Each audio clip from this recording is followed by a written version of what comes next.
والحل والحرام والرکن والمقام والسجود والقیام والصلاة والصیام والشریعت والاحکام والحجت والبرہان والمحبت والعرفان والحق والبیان والکتاب والقرآن سیدنا و مولانا و مولا الثقلین جد الحسن والحسین ابی القاسم محمد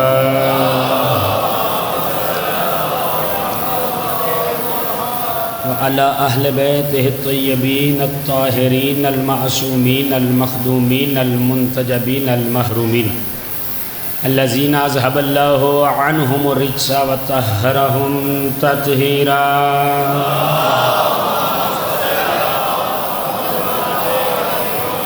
وعلى لعنة الله أعدائهم أجمعين وغاصب حقوقهم ومنكر فضائلهم ومصائبهم وشجاعتهم وسخاوتهم وعظمتهم وعطشهم من الآن إلى يوم الدين اللهم عذبهم عذابا يستغيث منه أهل النار آمين يا رب العالمين أما بعد فقد قال الله تعالى في تباركه المجيد والفرقانه الحميد وقوله الحق لأن وهو مؤمن الحق بالحق بسم الله الرحمن الرحيم انما يريد الله ليذهب عنكم الرجس اهل البيت ويطهركم تطهيرا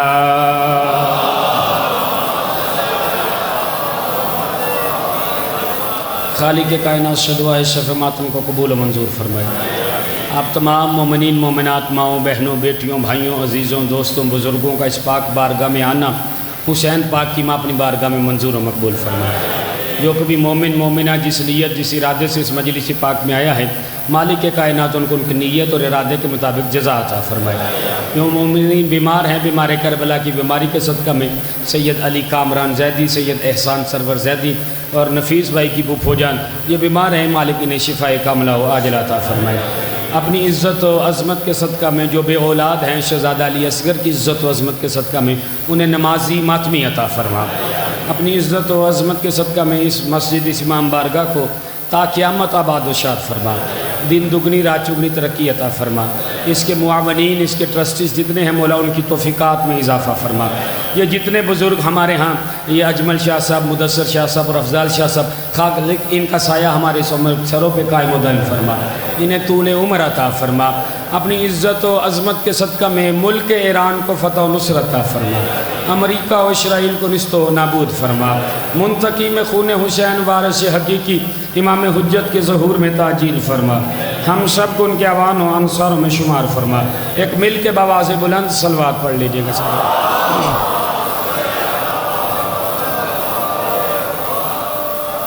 خالق کائنات کا لاکھ لاکھ شکر ہے کہ کاتب تقدیر نے ہمارے دلوں میں محمد، دلوں کی دھڑکنوں میں علی، سینوں میں حسین، بازوؤں پہ عباس، پیشانیوں پہ عزادار لکھ دیا ہے۔ ابھی میرے بھائی نے بڑے خوبصورت 4 مصرے پڑھے ہیں، ان کی تائید میں میں خطابت کی دنیا کا ایک جملہ پیش کرتا ہوں، اگر آپ نے وصول کر لیا تو میں یہیں سے آغاز گفتگو کروں گا۔ خالق کائنات کا لاکھ لاکھ شکر ہے جس نے ہمیں امام زادوں کی محبت دی ہے، شب زادوں کی محبت نہیں دی۔ توجہ نہیں کی آپ نے جی، سلامت رہیں یار جو لفظ پہ بولے ہوں، بہت شکریہ جی۔ خالق نے ہمیں امام زادوں کی محبت دی ہے، شب زادوں کی محبت نہیں دی۔ چونکہ آپ اہل اردو بیٹھے ہیں لفظوں کو قبول کرتے ہیں، ایک جملہ اور کہتا ہوں، خالق کائنات کا لاکھ لاکھ شکر ہے جس نے ہمارا رشتہ غدیر سے رکھا ہے، غدار سے نہیں رکھا ہے۔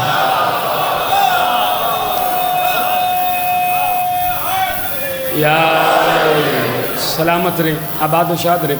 1448 ہجری کے عشرہ محرم الحرام کی 6ٹھی تقریر آپ سماعت فرما رہے ہیں، بعنوان اسرار حدیث کشا۔ ہم مسلسل یہ عرض کرنے کی کوشش کر رہے ہیں کہ حدیث کشا کے راز کیا ہیں، حدیث کشا کی حکمتیں کیا ہیں، سیدہ سلام اللہ علیہا نے حدیث کشا جابر کو کیوں دی، حدیث کشا کے حوالے سے مسلسل گفتگو جاری اور ساری تھی۔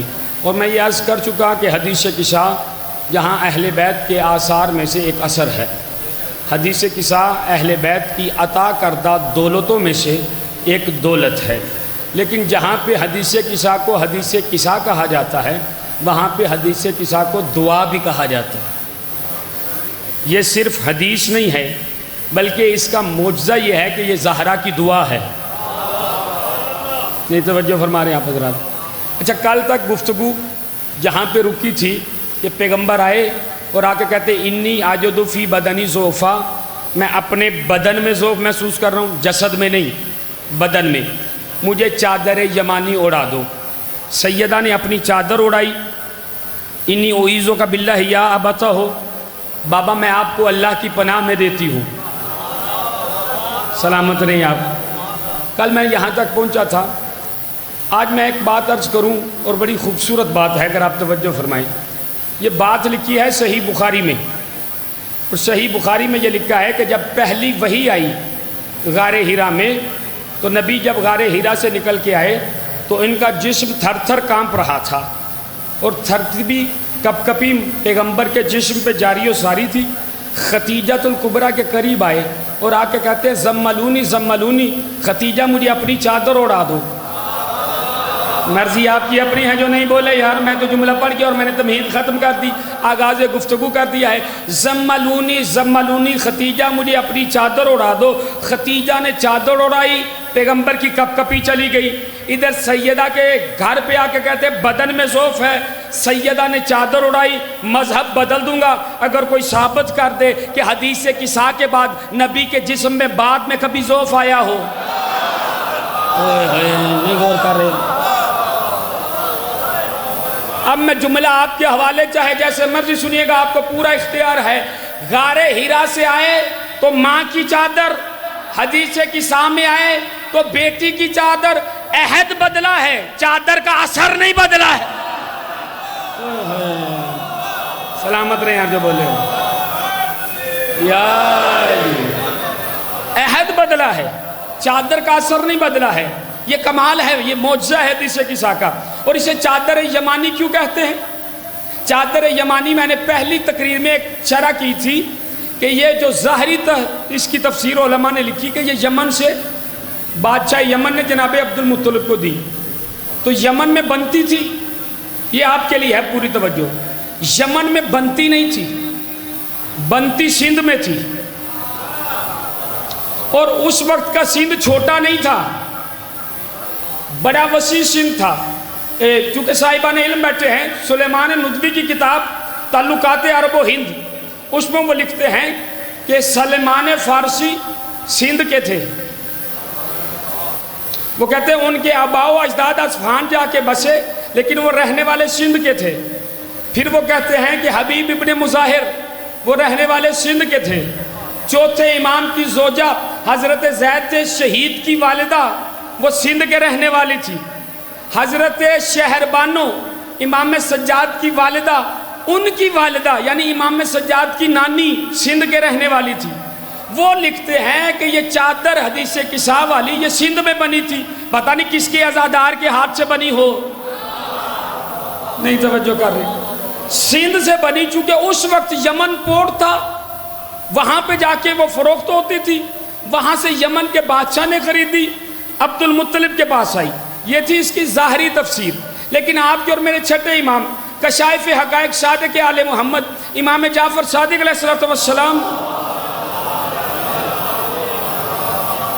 مولا سے کسی نے پوچھا مولا یہ چادر یمانی کا ہے اور یہ چادر آئی کہاں سے ہے؟ اب آپ کے اور میرے امام کا جملہ ہے، داد مجھے نہیں، داد امام کو ہے۔ امام فرماتے ہیں یہ یمین اللہ سے آئی ہے۔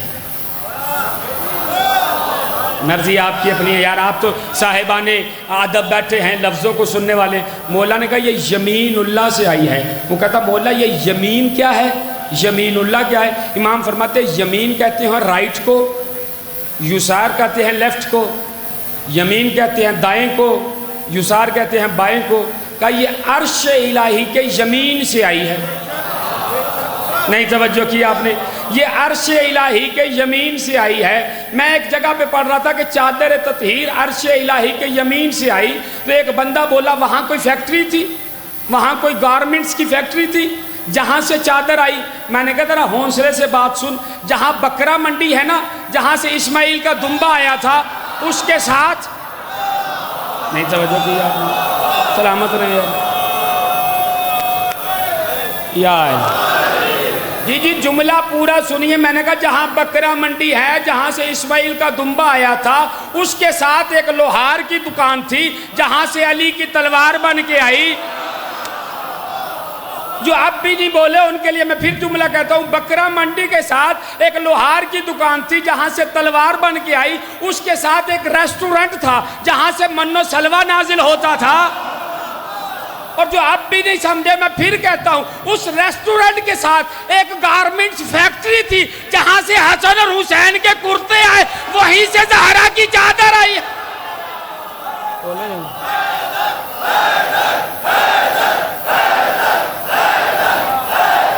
سلامت رہیں آپ، سلامت رہیں آپ، آباد و شاد رہیں. جہاں سے اعتراض کرنے سے پہلے سوچتے نہیں کن ہستیوں پہ کر رہے ہیں. اور خدا کی قسم لوگ سمجھے نہیں آل محمد کو، عظمت آل محمد کو، عظمت سیدہ کو. جس معیار پہ میں آپ کو لانا چاہتا ہوں اس معیار پہ آپ آئیں. میرا جملہ نہیں، 10ویں امام کا جملہ ہے. زیارت جامعہ کبیرہ میں ارشاد فرماتے ہیں اگر میرے دادا علی کی ولایت نہ ہوتی کائنات میں کوئی حلال زادہ نہ ہوتا. نہیں توجہ کی آپ نے یا علی. سلامت رہی. یہ اٹھے ہوئے ہاتھ قبر امام سے مس ہوں. سمجھیے یہ چادر سے دشمنی کیا ہے، اسے سمجھیے. آج میں چادر کی دشمنی سمجھاتا ہوں آپ کو. 2 لفظ قرآن میں چادر کے لیے آئے ہیں، 2 لفظ، یا ایھا المزمل، یا ایھا المدثر. انہوں نے کہا جی مزمل کا ترجمہ ہے کالی کملی والا.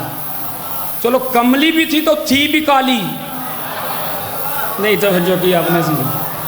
اچھا عجیب، عرب کی گرمی، جون کا مہینہ ہو، 50 سے اوپر ڈگری ہو، کسی کا دماغ خراب ہے اتنی گرمی میں کمبل لے.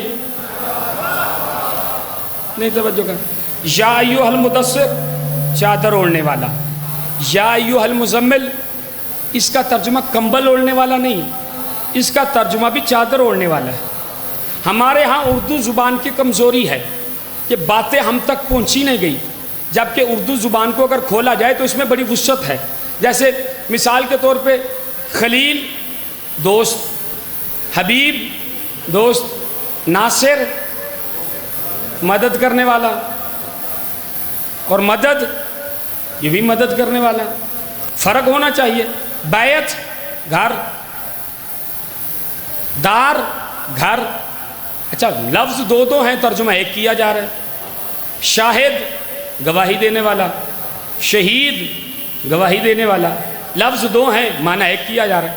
جب لفظ 2 ہیں تو معنی ایک کیوں کیا جا رہا ہے؟ نہیں توجہ کر رہے. میں ذرا سی اس بات کو سمجھاؤں. خلیل کہتے ہیں جو اللہ سے محبت کرے، حبیب کہتے ہیں جس سے اللہ محبت کرے. نہیں توجہ کر رہے. اب میں آیا ادھر اور یہاں پہ آ کے میں نے کہا کہ بھی میرے حالات ٹھیک نہیں ہیں تو مجھے کوئی مدد کرے. تو کسی نے اٹھ کے میری مدد کی. جو میری ذات کے لیے کی جائے یہ ہے مدد. اور ابھی بزرگ نے کہا کہ امام بارگاہ کے لیے چندہ دیں، بہت سی ضرورت ہے اس کے لیے، اسے کہتے ہیں نصرت. نہیں توجہ کی. جو ذات کے لیے کی جائے وہ ہوتی ہے مدد، جو مشن کے لیے کی جائے وہ ہوتی ہے نصرت. جنہیں اب بھی سمجھ میں نہیں آیا ان کے میں جملہ کر رہا ہوں. کربلا کے میدان میں حسین نے کیا کہا؟ حال من ناصر ینصرنا. مجھے اپنی ذات کے لیے مدد نہیں چاہیے، مشن الہی کے لیے نصرت چاہیے. سلامت رہیں. اس مشکل لفظ پہ جو بولے ہو سلامت رہیں. یعنی مدد اور ناصر سمجھ میں آیا آپ کو؟ اسی طرح شاہد اور شہید بھی سمجھ لیں کہ شاہد اور شہید کے شاہد کہتے ہیں جو بندوں سے پوچھ کے گواہی دے، اور شہید کہتے ہیں جو چشمدید گواہ ہو، جس کی آنکھوں کے سامنے واقعہ ہو. اسی طرح بیت اور دار کا فرق ہے. دار کا مادہ نکلا دارا یدوروں سے، جس کا مطلب ہوتا ہے چکر لگانا، اور بیت کا مطلب ہوتا ہے باتا یبیتو، جس کا مطلب ہے رات گزارنا. یا تو خانہ کعبہ کو دار اللہ کہا کرو کیونکہ اس کا طواف کیا جاتا ہے، چکر لگائے جاتے ہیں. بیت اللہ کہنا چھوڑ دو. اگر بیت اللہ کہنا ہے تو پھر بتاؤ وہ کون تھا جس نے راتیں گزاری تو یہ بیت اللہ بنا. سلامت رہیں سلامت رہیں.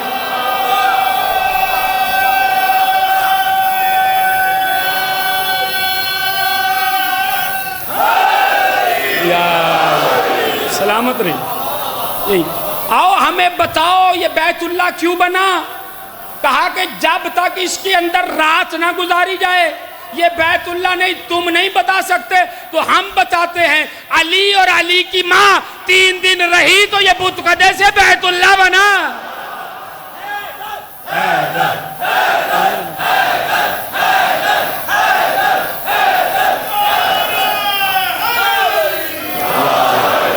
اب لفظوں کا فرق سمجھ میں آیا. اب مزمل اور مدثر کا فرق بھی سمجھو. مزمل کسے کہتے ہیں, مدثر کسے کہتے ہیں. مزمل بھی چادر کو کہتے ہیں, مدثر بھی چادر کو کہتے ہیں, صرف کیفیت کا فرق ہے. یہ جو میرے یہ اگر میں کندھوں پہ اسے ایسے شال کی طرح اوڑھ لوں اسے کہتے ہیں مدثر, اور اگر میں اسے ایسے اوپر جسے ہماری زبان میں کہتے ہیں لپیٹ لوں اسے کہتے ہیں مزمل. نہیں توجہ کی آپ نے. 2 کیفیتیں ہیں. ایک صرف چادر کندھے پہ رکھنا اسے کہتے ہیں مدثر, اور لپیٹ لینا اسے کہتے ہیں مزمل. پیغمبر میں دونوں کیفیتیں تھیں, کبھی مزمل کبھی مدثر. یہ مزمل کیا تھے کہ پیغمبر نے چادر لی اور لپیٹ کے بیٹھے ہوئے تھے. کسی نے پوچھا کہ آپ پیغمبر نے کہا ملال ہے. کہا کس چیز کا ملال ہے. کبھی زمانے کو سمجھ نہ لگتا کہ نبی کو ملال کس چیز کا ہے اگر خدا نہ بتاتا. خدا نے کیا کہا, یا ایھا المزمل قم اللیل الا قلیلا. اے محمد تھوڑی عبادت کیا کر, تیرے پاؤں میں ورم آ جاتے ہیں. میں کسی منزل تک لے جانا چاہتا ہوں. تھوڑی عبادت کیا کر, تیرے پاؤں میں ورم آ جاتا ہے. تھوڑی عبادت کیا کر. پیغمبر نے 39 دن مسلسل عبادت کی, اور 40ویں دن جبرائیل آئے, اور جبرائیل کہتے ہیں کہ اللہ کہہ رہا ہے محمد آج کی رات تم پہ نماز پڑھنا حرام ہے. توجہ کیجئے گا عزیزو, آج کی رات تم پہ نماز پڑھنا حرام ہے. خدا کہہ رہے آج ختیجہ کے پاس جاؤ. پیغمبر نے پوچھا کیوں؟ کہا ان اللہ یبشرک فاطمہ, اللہ تمہیں فاطمہ کی بشارت دے رہا ہے. اب پیغمبر کا ملال سمجھ میں آیا کہ ملال کیا تھا, کہ ابتر کا تانا دیا تھا. پیغمبر اپنی چادر کو اوڑھ کے بیٹھ کے ملال میں بیٹھے تھے. اللہ نے جبرائیل کو بھیجا کہ ملال نہ کر, اللہ نے تمہیں کوثر عطا کر دی ہے.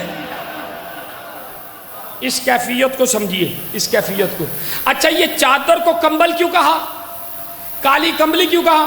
اس لیے کہ کمبل میں, چادر میں, کالی کمبلی میں اکیلا محمد تھا. انہیں محمد سے دشمنی نہیں تھی, چادر سے دشمنی تھی. جب اکیلا محمد تھا تو کملی کہہ دیا, جب پنجتن پاک چادر کے دریچے آئے تو پھر تمہیں موت کیوں آ جاتی ہے؟ یہ دشمنی اصل میں چادر سے تھی. اور کیا خوبصورت جملہ ذہن میں آ گیا. پنجتن پاک چادر کے نیچے آئے, توجہ فرمائیے گا عزیزو. حضرت ام سلمہ, پہلی تقریر آپ کے ذہن میں ہوگی, چادر کا کونا اٹھایا, یا رسول اللہ میں آ جاؤں.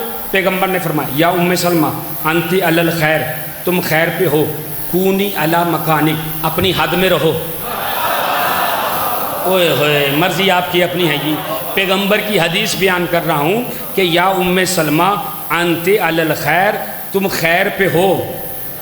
کونی علی مکانک, اپنی حد میں رہو. اس کا مطلب یہ ہے کہ پیغمبر پنجتن پاک کو, جملہ بڑا لطیفہ کر توجہ, پیغمبر پنجتن پاک کو چادر کے نیچے جمع کر کے زمانے کو پیغام بتا رہے ہیں. جو چادر کے باہر ہیں ان کی حدیں ہیں, جو چادر کے اندر ہیں حدیں ان کی مٹھیوں میں ہیں. نہیں توجہ کی. جو چادر کے باہر ہیں ان کی حدیں ہیں, جو چادر کے اندر ہیں حدیں ان کی مٹھیوں میں ہیں. نہیں غور کیا آپ نے. آپ کہیں گے برشر منبر صفدر عباس, امام بارگاہ سادات مہاجرین علی پور کے غیور مومنین میں آپ نے کہہ دیا کہ حدیں ان کی مٹھیوں میں ہیں. اور بھائی میں صحیح کہہ رہا ہوں، حدیں ان کی مٹھیوں میں ہیں. کیوں حدیں ان کی مٹھیوں میں ہیں؟ حدیں ہیں مخلوق، آل محمد ہے اول مخلوق. جو ان کے بعد آئے وہ انہیں محدود نہیں کر سکتی، لہٰذا حدیں ان کی مٹھیوں میں ہیں. ان کو اختیار ہے، چاہے فطرس کو پر دے دے، چاہے راہب کو پشر دے دے.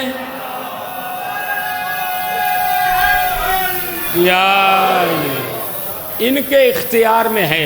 اب توجہ کیجئے گا، میں ایک راز اور کھولنے لگا ہوں، حدیث قصہ کا راز.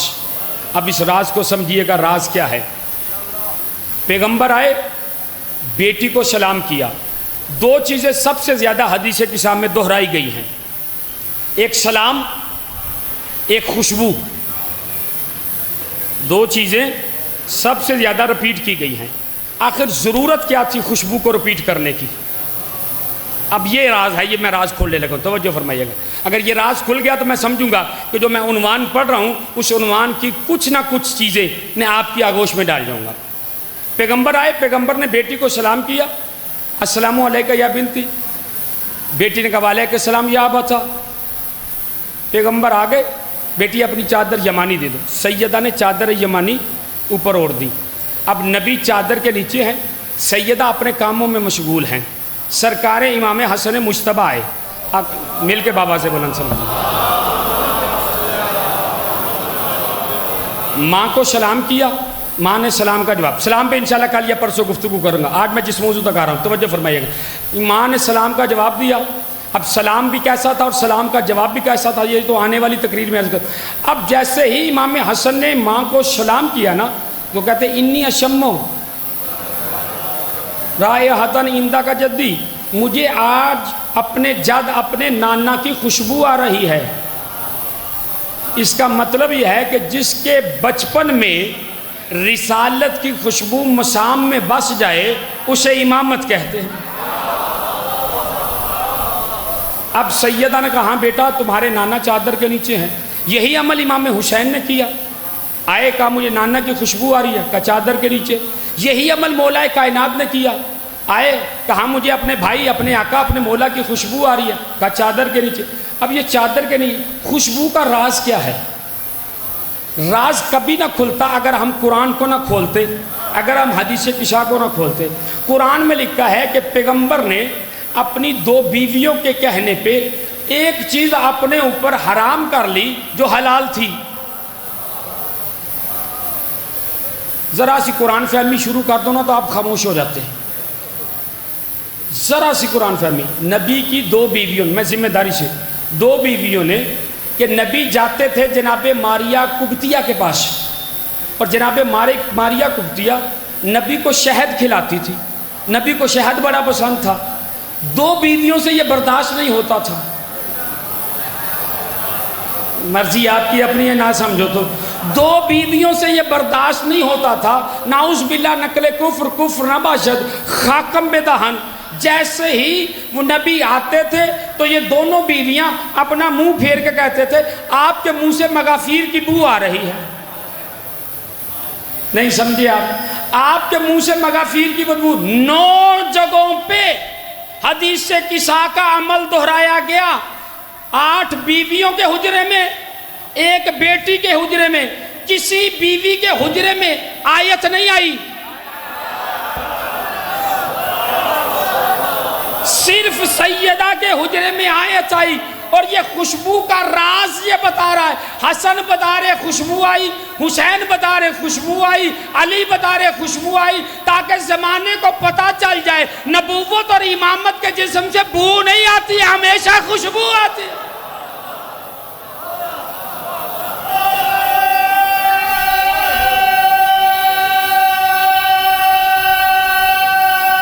مل کے سارے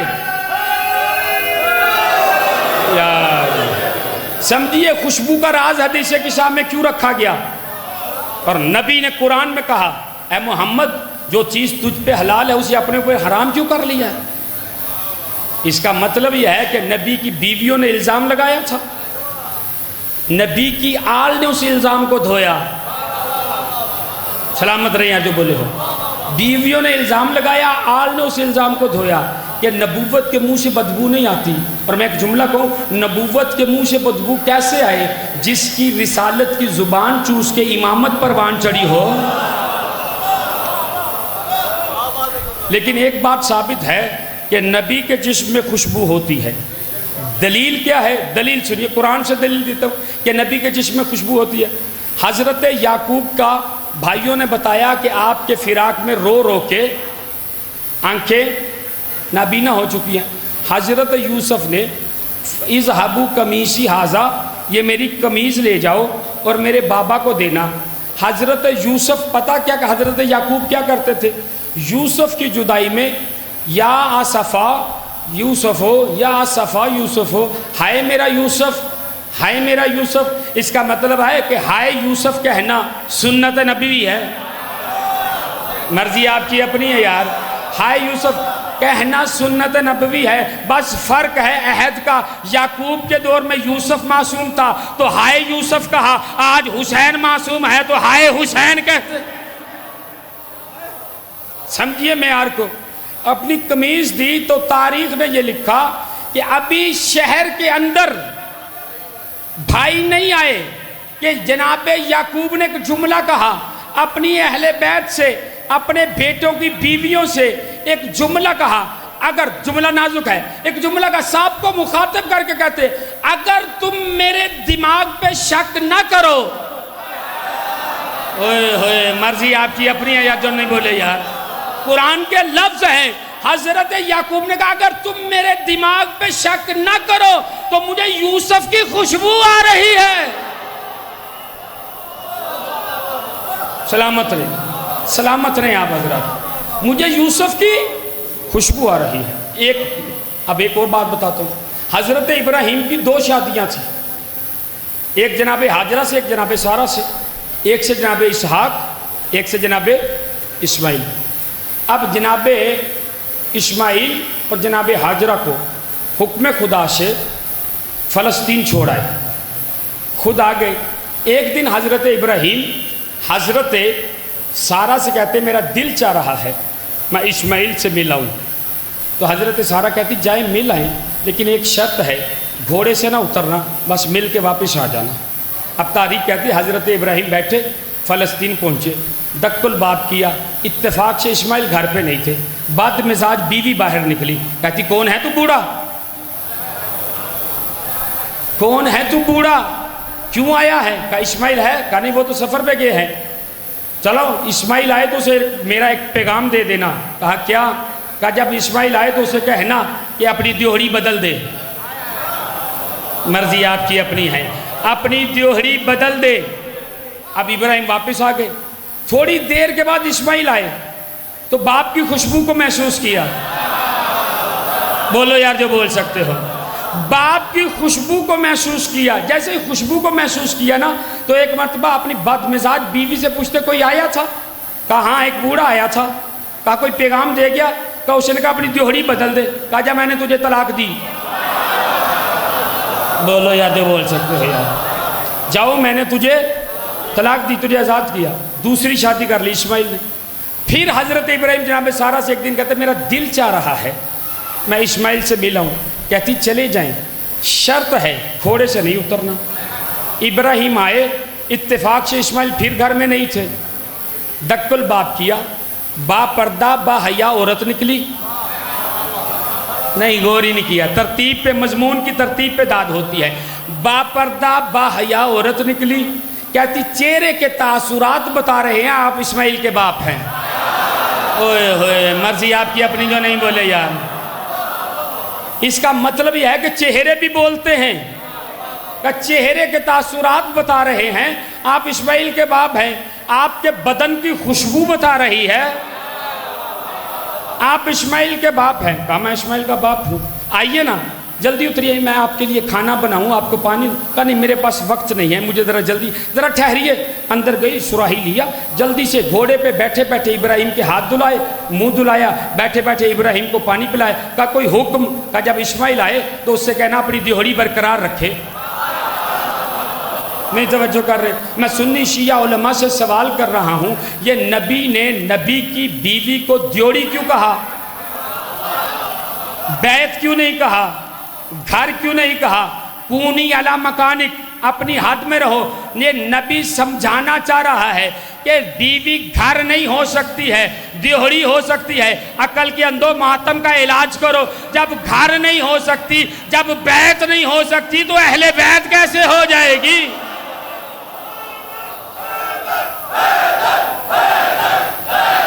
تھوڑا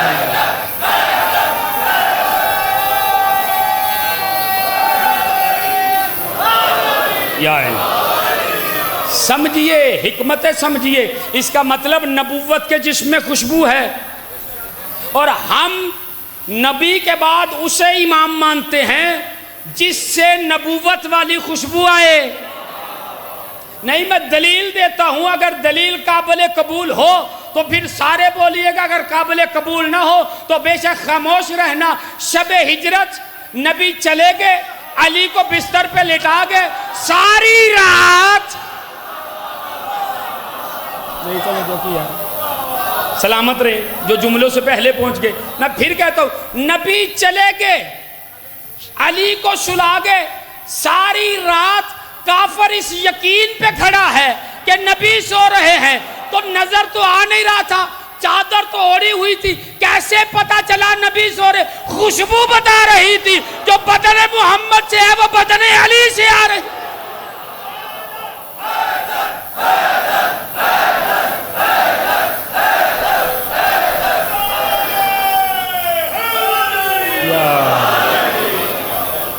لفظ خوشبو سمجھ میں آیا؟ چلو جنہیں اب بھی خوشبو سمجھ میں نہیں آئی، میں اور بات عرض کرتا ہوں، لطیف بات عرض کرتا ہوں۔ مدینے کا بازار ہے، اور مدینے کے بازار میں پورے عرب سے خرید و فروخت کرنے کی دکانیں لگ گئیں۔ ہماری زبان میں میلہ لگ گیا، دکانیں سج گئی، پورے عرب سے لوگ اپنی اپنی پروڈکٹس لے کے مدینے میں جمع ہو گئے۔ تو سب سے زیادہ جو کاروبار ہوتا تھا وہ ہوتا تھا عطر کا، عطر آ گئی۔ اب جس نے ایمان میں میٹرک کی تھی،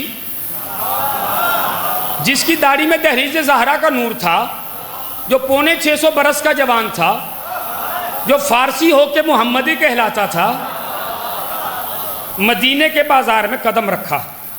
قدم رکھ کے ایک مرتبہ کہتے ہیں کہ تیرے پاس کوئی خوبصورت عطر ہے تو دکھا۔ اس نے نکالا، سلمان کو عطر دیا، سلمان نے اسے سونگا، سونگ کے کہتے ہیں اگر اس میں یہ ملا لیتے تو زیادہ اچھا ہوتا۔ توجہ کیجئے گا عزیزو، وہ اس کو دی۔ دوسری دکان پہ گئے، کوئی اچھا عطر ہے؟ سلمان، اگر اس میں یہ ملا لیتے تو اور بہتر ہوتا۔ وہ بھی دکان چھوڑ کے سلمان کے پیچھے، وہ بھی دکان چھوڑ کے سلمان کے پیچھے۔ سلمان تیسری دکان پہ، کوئی اچھا عطر ہے تو وہ دکھاؤ۔ اس نے دکھایا، سلمان کہتے اگر اس میں یہ ملا لیتے اس کا زیادہ اثر ہوتا۔ وہ بھی دکان چھوڑ کے اس کے پیچھے، سلمان اگلی دکان پہ، اس کے سارے عطر بیچنے والے سلمان کے پیچھے، سلمان آگے آگے۔ اور سلمان کا گھر آیا، سارے دک الباب کر کے، سلمان تو نے جو نسخے بتائے ہیں ہمارے پاس تو وہ نسخے تیار نہیں ہیں، تیرے پاس کوئی نسخہ ہے جو ہمارے نسخوں سے زیادہ قیمتی ہو، جس کی خوشبو زیادہ قیمتی ہو؟ سلمان کہتے ہیں یہ کون سی بات ہے، ایسا کیمیا اور ایسا نسخہ کہ جس کی حد پوری کائنات میں نہ ملے گی۔ سلمان نے کہا تم بیٹھو، وہ بیٹھے۔ سلمان حجرے میں گئے، اندر حجرے میں جا کے ایک چھوٹی سی مٹی کی شیشی لائے، اس مٹی کی شیشی کو لا کے ایک مرتبہ اس کے اوپر سے کپڑا اتارا۔ کپڑا اتارنا تھا، یہ پورا مدینہ خوشبو سے معطر ہو گیا۔ یہ سارے کہتے سلمان یہ نسخہ ہمیں بھی دے، یہ کیا کیمیا ہے، یہ نسخہ ہمیں بھی دے۔ سلمان مسکرا کے کہتا یہ نسخہ نہیں، یہ کیمیا نہیں، یہ میرے نبی کے بدن کا پسینہ ہے۔ مرضی آپ کی اپنی، جو نہ بولو یار۔ اب جملہ آپ کے حوالے چاہے جیسے مرضی سنیے گا۔ او عقل کے اندھو، جس نبی کے بدن کے پسینے کا خوشبو قیامت تک ختم نہیں ہوگی، تو جس کو نبی اپنی گود میں بٹھا کے کہے تیرا خون میرا خون، کیا معیار ہے؟ خوشبو کا معیار سمجھیے کہ حدیث کسا میں بار بار خوشبو کیوں رکھی گئی؟ اس لیے رکھی گئی کہ نعوذ باللہ کفر نقل کفر نہ باشد، کہا گیا کہ محمد کے منہ سے بدبو آ رہی ہے، حسن نے بتایا میرے نانا کے منہ سے خوشبو آتی ہے، حسین نے بتایا میرے نانا کے منہ سے خوشبو آتی ہے، علی نے بتایا میرے نانا کے منہ سے خوشبو آتی ہے۔ چلے میں ایک دلیل اور دیتا ہوں، اور خدا کرے آپ اس دلیل کو سمجھ لیں، میں سمجھوں گا کہ میری محنت مکمل ہو گئی ہے۔ دلیل سنیے، اگر دلیل قابل داد ہو تو ضرور بولنا۔ یہاں پہ اللہ نہ کرے، خدا سب کو لمبی عمر دے، کوئی مر جائے اور اس کی میت 10 دن پڑی رہے، اور اس کی میت جب 10 دن پڑی رہے، نہ برف رکھی جائے نہ مسالہ لگایا جائے، مجھے بتاؤ کیا ہوگا؟ ہاں جی، آواز سب کی نہیں آئی۔ ذکر علی میں بولنا عبادت ہے، علی کے ذکر میں بولنے سے کاٹن خراب نہیں ہوتی۔ ہاں بولا کرو ذکر علی میں تاکہ پہچانے جاؤ۔ 10 دن اگر میت پڑی رہے تو کیا ہوگا؟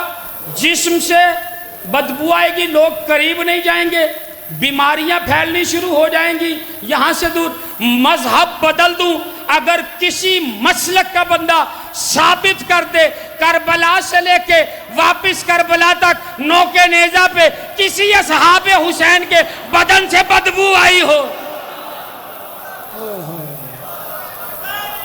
زندہ باد زندہ باد زندہ باد، مردہ باد مردہ باد، اللہم صلی اللہ علیہ وسلم۔ ارے اصحاب حسین کی بات کر رہے ہو آپ؟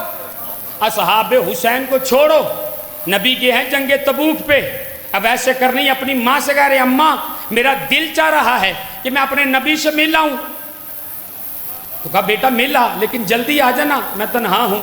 ٹھیک ہے، اب ایسے کرنی آئے ملنے کے لیے، نبی جنگ تبوک پہ تھے نہیں مل سکے، لیکن ماں کا حکم تھا، ماں کی اطاعت واجب ہے، ماں کی اطاعت واجب ہے۔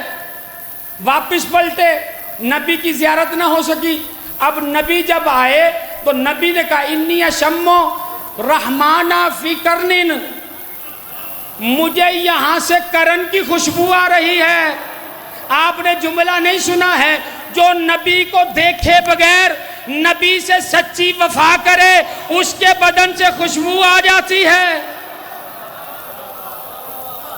نبی کو دیکھا نہیں، اب ایسے کرنی نے نبی کو ساری زندگی نہیں دیکھا، بغیر دیکھے نبی کے سچے صحابی۔ اب میں جملہ آپ کے حوالے کر رہا ہوں۔ ایک صحابی مدینے سے کرن گیا کسی کام سے، اس نے کہا میں نبی کا صحابی ہوں۔ اب ایسے کرنی نے کہا تو نبی کا صحابی ہے؟ کہا ہاں۔ کہا نبی کے پاس کبھی بیٹھا ہے؟ کہا روزانہ بیٹھتا ہوں۔ کہا نبی کو کبھی دیکھا ہے؟ کہا روزانہ دیکھتا ہوں۔ کہا اتنا بتا نبی کی بھویں ملی ہوئی ہیں یا علیحدہ علیحدہ ہیں؟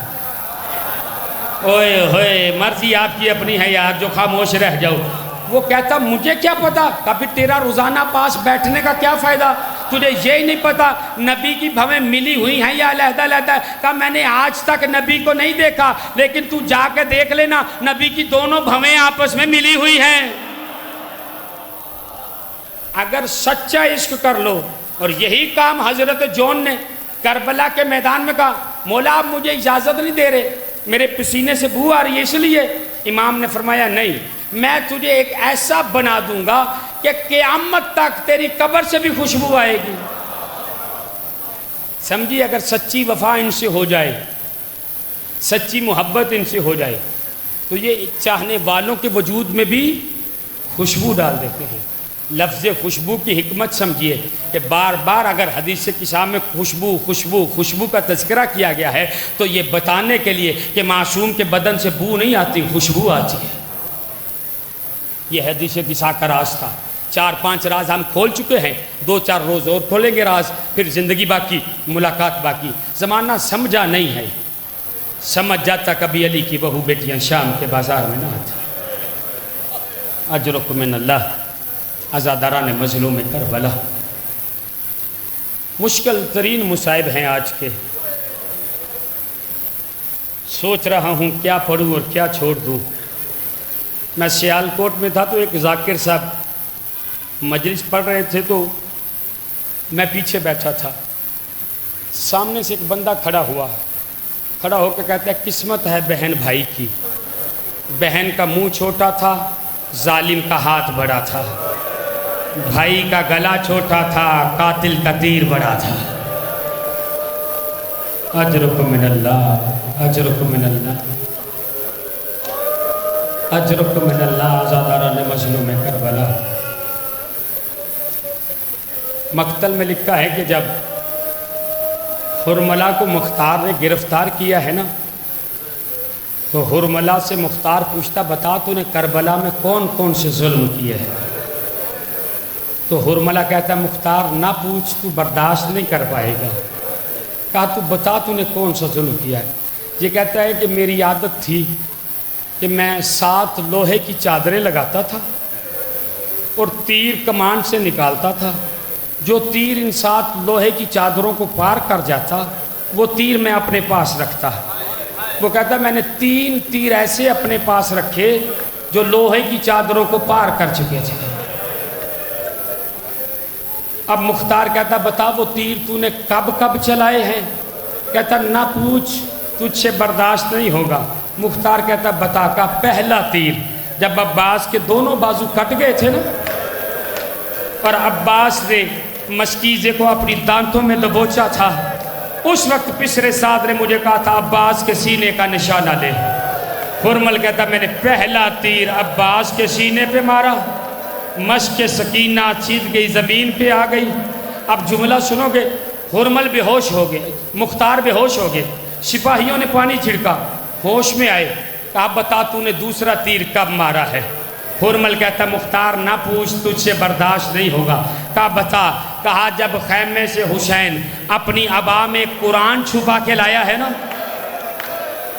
اجرک من اللہ، اجرک من اللہ زاداران مظلوم کربلا، کہتا ہم سمجھے کہ حسین قرآن لایا ہے، لیکن میدان میں آ کے حسین نے جیسے ہی اپنی عبا ہٹائی نا تو 6 ماہ کا بچہ تھا۔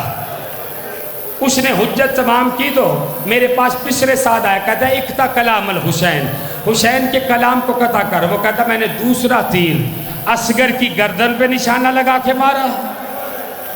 مختار گش کر گئے، پانی چھڑکا، مختار کو پھر ہوش آیا۔ مختار کہتا بتا تو نے تیسرا تیر کب مارا ہے؟ تو جان تیرا ماتم جانے، زہرا کا رومال جانے، اس سے بڑا مصائب کا جملہ نہیں ہوگا، بتا تو نے تیسرا تیر کب مارا ہے؟ کہا جب زہرا کا لال اکیلا رہ گیا ہے نا، عباس مارے گے، اکبر مارے گے، اونو محمد مارے گے، اصغر مارا گیا، تنہا ہے، کبھی ذوالجناح پہ دائیں جاتا ہے، کبھی ذوالجناح پہ بائیں جاتا ہے۔ حرمل کہتا میں نے تیسرا تیر کمان میں ڈالا اور حسین کی رخسار پہ تیر مارا، منہ کے بل بھاگتے ہوئے گھوڑے سے حسین زین سے زمین پہ۔ اجرک من اللہ، یہی حق کے گریہ ہے آزاداران مظلوم کربلا۔ خدا ان آوازوں پہ رحمت نازل کرے، خدا ان آنکھوں پہ رحمت نازل کرے۔ مقتل نے جملہ لکھا ہے، یہ 6 ماہ کا علی اصغر اکیلا رہ گیا ہے نا جب زہرا کا لال، اکبر مارے گے، قاسم مارے گے، عباس مارے گے، قبضہ تلوار پہ پیشانی رکھی ہوئی ہے، اور قبضہ تلوار پہ پیشانی رکھ کے اچانک حسین نے سر اٹھایا، اٹھا کے کہتے حال من ناصر و ینصرنا، ہے کوئی جو میری نصرت کرے؟ 2 شخصیتوں پہ اثر ہوا، ایک سید سجاد چاہے جتنے بیمار تھے، ٹوٹا ہوا نیزہ لے کے نا خیمے سے باہر آ گئے، حسین کی نظر پڑی، جلدی سے گئے، سجاد کو خیمے میں لٹا کے کہتے سجاد تو نے کربلا نہیں لڑنی ہے، سجاد تو نے شام لڑنی ہے۔ سجاد کو خیمے سے چھوڑ کے واپس آئے نا تو ایک خیمے سے ایک بی بی کے رونے کی آواز آ رہی ہے۔ حسین نے پہچانا یہ تو رباب کا خیمہ ہے۔ حسین کہتے رباب کیوں رونے کی آواز آ رہی ہے؟ کہ مولا جب سے آپ نے استغاثہ بلند کیا ہے اصغر اپنے آپ کو جھولے سے گرا دیتا ہے۔ اجرک من اللہ، اجرک من اللہ آزاداران مظلوم کربلا۔ امام کہتے ہیں لا رباب میں اسے پانی پلا لاؤں۔ رباب ماہر تیر انداز کی بیٹی تھی۔ مقتل نے جملہ لکھا ہے، رباب کہتی مولا ذرا سا دیر انتظار کرے، میں ذرا اسے تیار کر دوں۔ عزادارو اللہ جانے کیا حسرت تھی رباب کی۔ اندر گئی، ایک چھوٹا سا سفید کرتا لے کے اصغر کو سفید کرتا پہنایا، ایک چھوٹی سی کمر بند لے کے اصغر کی کمر بند باندھی، ایک چھوٹا سا نیزہ لے کے اصغر کے ساتھ نیزہ رکھا، بھنگورے بالوں میں ہاتھ پھیرا، آنکھوں میں سرما ڈالا، ایسے تیار کیا جیسے کوئی مجاہد جنگ کے لیے تیار کیا جاتا ہے۔ جلدی سے حسین کے قریب آئی، حسین کی گود میں اصغر کو رکھا، حسین کی گود میں اصغر جو بے اولاد ہے اپنی گود پھیلانا، حسین کی گود میں اصغر کو رکھا، حسین اٹھنے لگے، کہا مولا ذرا تھوڑی دیر انتظار کیجئے گا، آواز دی علی کی بیٹی سیدہ زینب آئی، آواز دی سکینہ، سیدہ سکینہ آئی، اصغر کو حسین کی گود میں دیا، سکینہ کو زینب کی گود میں دیا، اپنا منہ کر لیا نجف کی طرف اور کر کے کہتی ہے مولا علی گواہ رہنا، تیرے گھر سے 2 امانتیں ملی تھی، ایک حسین کو دے دی، ایک زینب کو دے دی، رباب کی گود خالی ہو گئی۔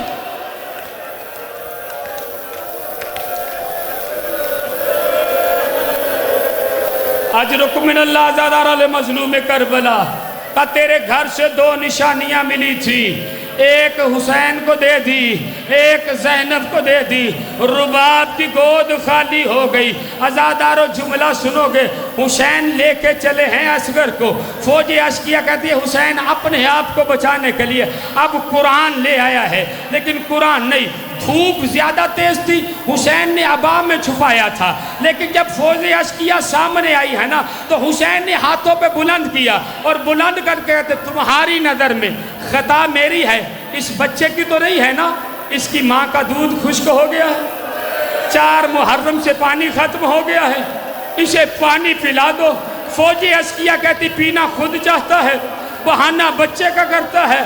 حسین نے اصغر کو اپنے ہاتھوں پہ بلند کیا، بلند کر کے کہتے حجت خدا کا بیٹا ہے، حجت تمام کر۔